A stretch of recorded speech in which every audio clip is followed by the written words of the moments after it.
اسی دوران جسم میں جو پروٹین کی تیاری ہے یعنی پروٹین سینتھسس وہ بھی تیزی سے ہوتی ہے۔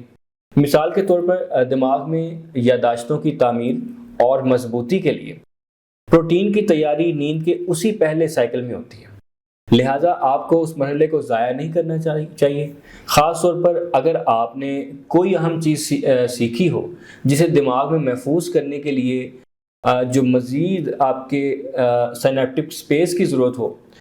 تو یہاں پر میں یہ کہوں گا کہ کوئی شخص نیند کے پہلے 90 منٹ کیسے کھو سکتا ہے، یعنی ایک محتاط اندازے کے مطابق پہلے 90 منٹ بہت امپورٹنٹ ہوتے ہیں۔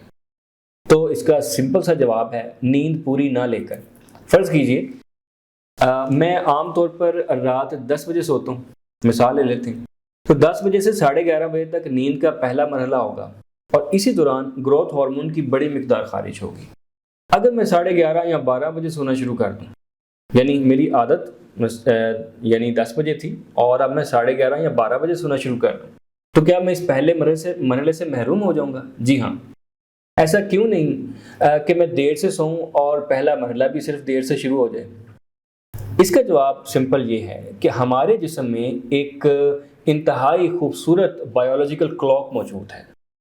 یہ کلاک جانتا ہے کہ کون سا عمل کب ہونا چاہیے